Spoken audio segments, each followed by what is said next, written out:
Good morning or good evening. Yeah. Morning over there Good where you are, mate. morning from my side. Yeah, Yeah, hello. Here's from the spirit. wonderful, mate. How's things been going for you? So far so good. Busy morning, some kind of long run interview marathon, but yeah, Oh, it's yeah. good. Cool, mate. How is the Australian media types? How have we been treating you? So far so good. I have nothing to complain. No, Have, no, really, really good so far. great. And have you had a lot of interest in us in the album? Because it's a bloody good album. This one here, From the Vortex. You mean now at all, or just from the Australian? Oh, just from Australia. Um, from the critics? Yeah, or Or from media. And have you read some reviews that have been posted from Australian websites about the album? Not not that much. I don't know. I had to talk to the label, but there is nothing came to my attention. But I think I had today lots of interviews with Australia, and tomorrow the same. Hmm. So I hope we can yeah This might get generate some more into interest. the Yeah, this will help with generating interest, I think. yeah, definitely. I hope Mm. so. Yeah, look, it is a good album. I'm not just saying that. I've been listening to it a fair bit. I am an old school death and black metal fan, as I'm sure you're aware. There are a lot of old school death and black metal fans here in Australia.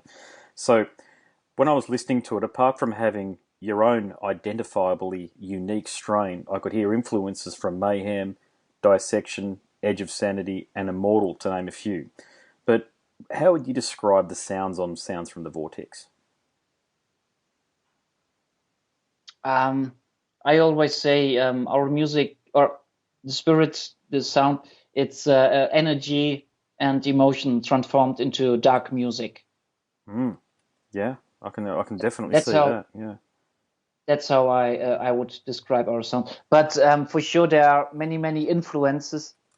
Many bands influenced us. Like yeah, all the bands you said.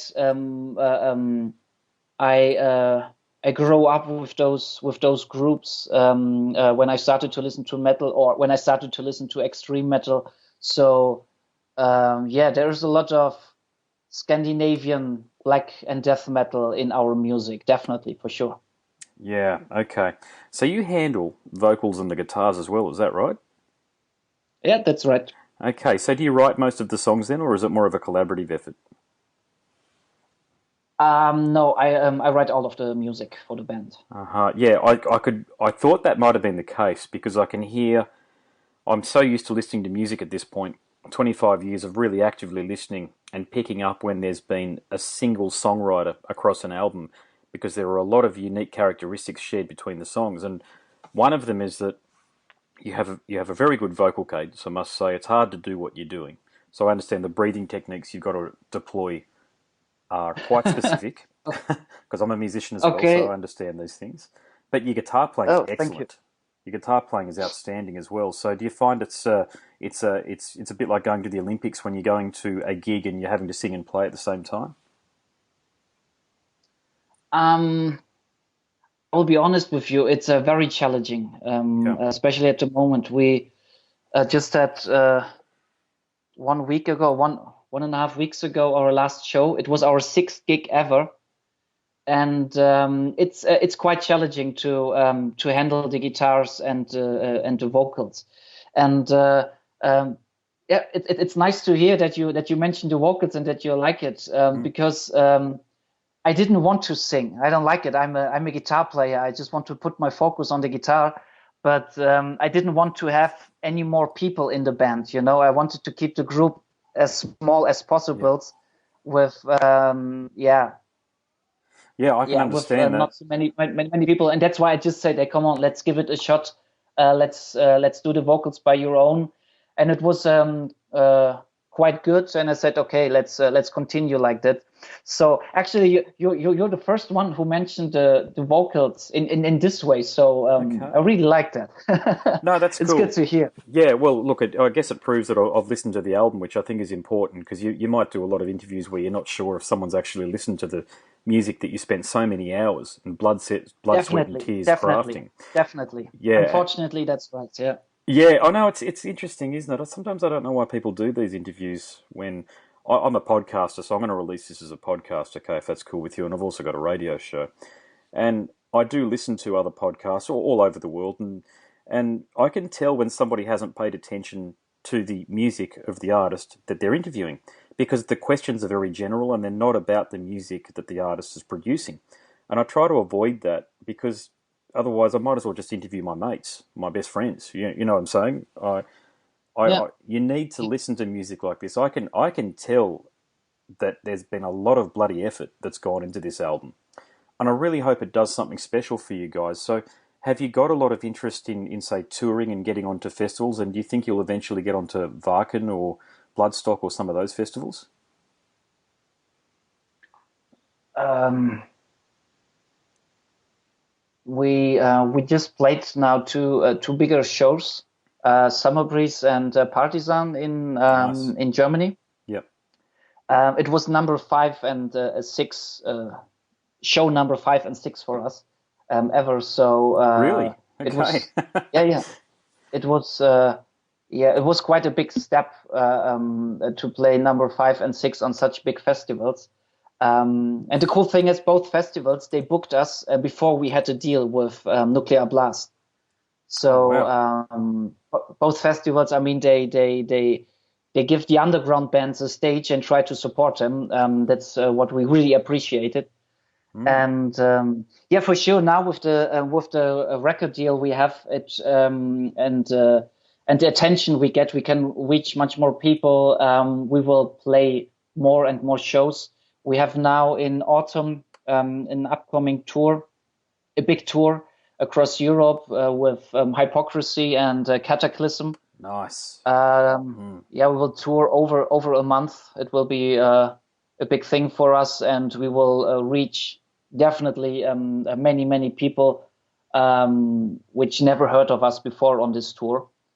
And yeah, there are more and more requests for shows, tours, festivals come in every week, and yeah, there will be more chances to see us on live on stage in the future, definitely. Mm. You mentioned you're going to be touring with Peter and Hypocrisy. I had a chat to Peter not too long ago. He's a fabulous bloke. So, and Cataclysm as well. I haven't had an opportunity to chat to any of the members of Cataclysm, but they're a great band as well. I'd love to see you come down here with Hypocrisy. Actually, it'd be wonderful if Peter's just been here with Pain. I had a chat to him because he's coming down with Pain. So we talked about all sorts of things, including the production that he did on Monotheus by Celtic Frost. So he's like a heavy metal historian, really, because he's been involved in so much material in the 30 odd years that he's been around. But how did the relationship with Peter come about? A relationship with Peter? Yeah, from Hypocrisy. What I have to relationship to the band or to him? Oh, do you know him at all? Is that how you got onto the No, tour? no, Or? no, no, no, no, no, no, no. I mean, we tour. I mean, of course, this tour came up because Hypocrisy, Cataclysm, there, and we have the same label now. Yes, So that's how we ended up on the tour. But gotcha. Yep. no, I never met people, Peter or someone of the Hypocrisy crew. The same with Cataclysm. I don't know a single one of them. I know the Okay. music, Yep. and for sure. And but yeah, I guess on the first day of the tour, it will be the first time I met all these guys. Cool. Well, that's I will very meet all exciting. these guys. Yeah, very, very exciting then. Yeah, and I've just noticed as well, Sounds from the Vortex, it looks like that was released independently 12 months ago, and effectively it's been re-released by Nuclear Blast. Is that right? That's right. We couldn't find a label last year when we finished the recordings. We sent a final album like it is now, not a demo or something. We sent a final album to several labels, and yeah, seems like not a single one was interested or didn't like it or whatever. Um, so yeah, we said, hey, fuck it, that won't stop us. Let's found our own label and release it by our own. That's what we did. And you know what? Because the worst thing you can do is when you're on the run or when things happening, that everything stops. You know, that's Yeah. after all this work and energy we put to making this album, and then that just nothing happens. That's very frustrating. So I decided, hey, come on, we do it by our own. And yeah, then we released the album in October last year by Yeah. our own. Yep. And yeah, we could make some noise in the underground, and yeah, we got more and more attention. And a couple of months later, after we released it by our own, we got the attention of a band of a label called Nuclear Blast. Yep. They got in contact with us, and that's how it started. I How mean, did the album was when we released it last year. It was the CD and also then later the vinyl was strictly limited, Yep. and it was just available for people in the underground. So then when Nuclear Blast, when we had the first talks, they said, hey, they would like to re-release it, and definitely made sense to make it available, for a bigger crowd. I'm glad that happened. And did they insist on any changes? Because I noticed the artwork has been changed as well. So was that something that they insisted on, or did you just make a decision to change the artwork for the label? No, no, no. The label, they give us all the freedom to do what we want. Yeah. No, it was our decision to change the artwork. It's the. I mean, it sounds easy to yeah. We just founded our own label and released the album by our own, but it was so much work. It Yeah. was so much work. For me, I had no idea how to deal with this. You just had to do it, and I made a lot of mistakes. I learned a lot during that time, and when finally the release date was, and I could send out all the pre-orders and everything, that was just such a relief because it was so much work in it, and really every single order that came in, I was so I was so happy for every CD I could send out and every T-shirt, and so that was something very, very special to me and for us. And so we decided to say, hey, come on, for the re-release, let's do something else. Let's keep the Eternal Echoes version, our label version. Let's keep it something special, and for the people that supported us from the very beginning, before we had a big label. So we wanted to keep something special, and made a new artwork and a new layout than for the Nuclear Blast re-release. Okay, and that's pretty exciting because that means that you get to do new merchandise as well, new T-shirts. With this artwork? Yeah, yeah, with the new artwork. No, we didn't. Oh, you haven't? We didn't make any T-shirts with the old artwork and with the new one as well so far. Okay, because it's pretty. I actually really like both artwork, and I'm a big fan of art. I like the way bands like yourselves actually go to the effort of producing really nice looking artwork. So, do you think you'll be doing T-shirts that have the album artwork on it? I don't know yet. Actually, I can tell you from our side. I don't know if Nuclear Blast will bring something out. Yeah. But from our side, for this year, is nothing planned because everything is on the way. Because we are there's a lot of new stuff coming up because of the tour. There will be new shirts and everything, and Sure. we are in contact with lots of artists. But yeah, I can tell you not this year. Let's Okay. see, maybe next year. Maybe next year, rightio. And what about touring down here to Australia? Do you think you'll ever come down here? I don't know. You have to tell me.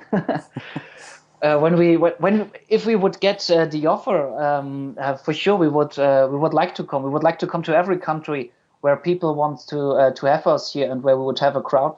But I think it will take a bit more time.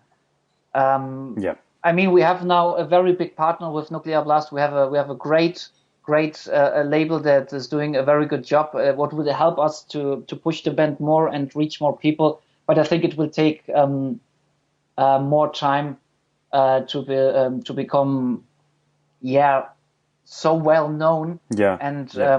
reach that many people to play there, like in Australia or other places in the world. But for sure, we would love to come there.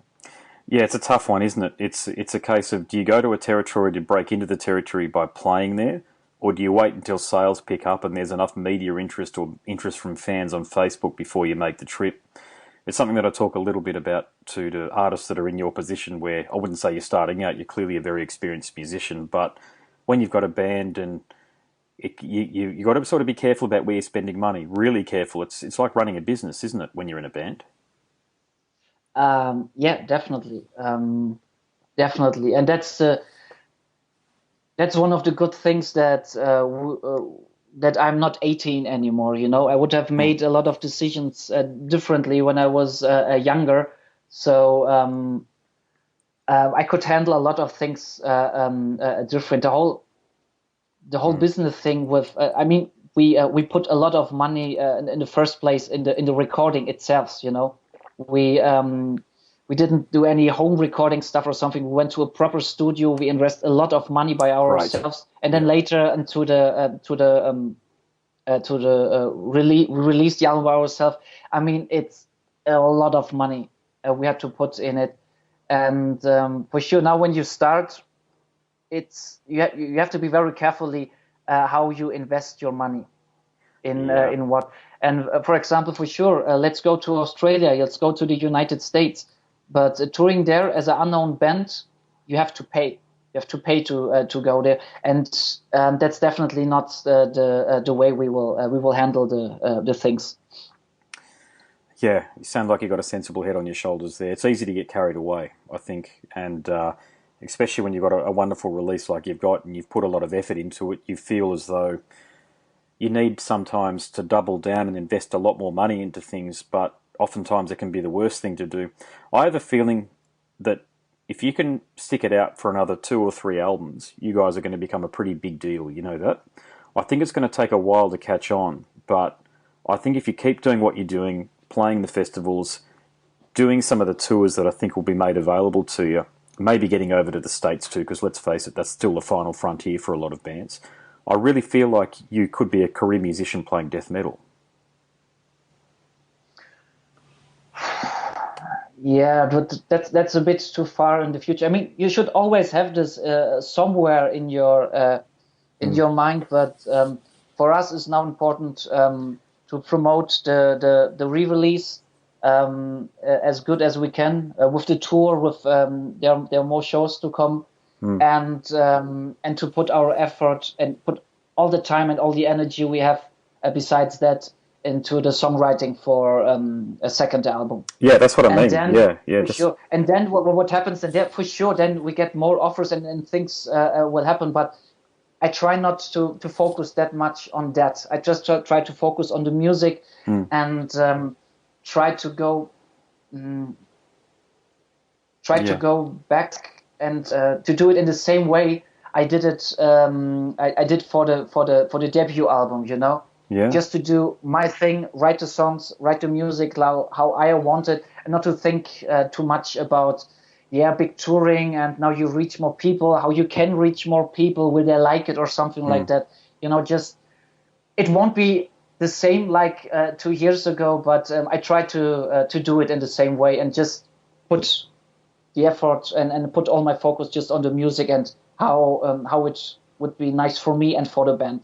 Yeah. I got this wrong. I was talking to, gosh, I speak to so many artists and musicians. I can't remember who I was speaking to yesterday, but we're talking about heavy metal fans in particular. And I'll get this wrong, but the stories, well, the idea of what I'm saying is spot on.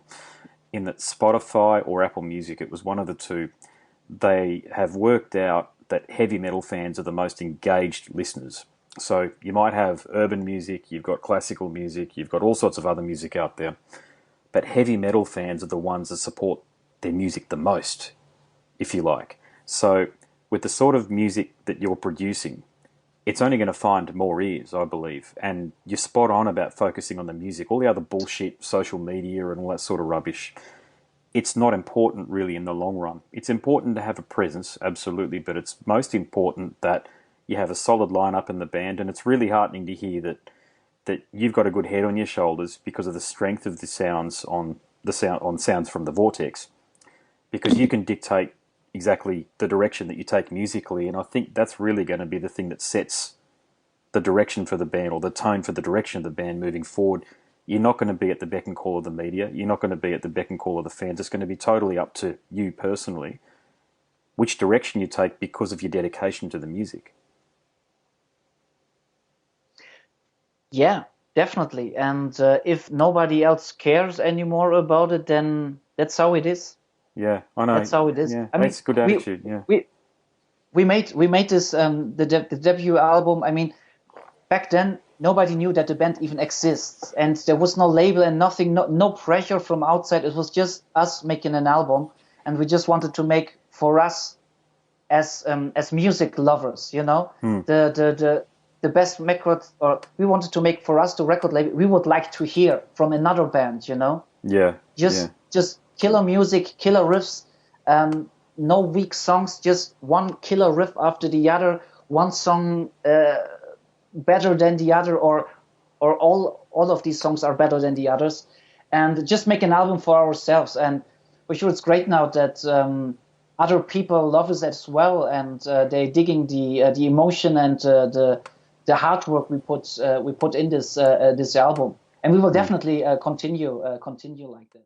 So that was a conversation between myself, Andrew Mackay-Smith, and MT from the excellent Swedish outfit The Spirit.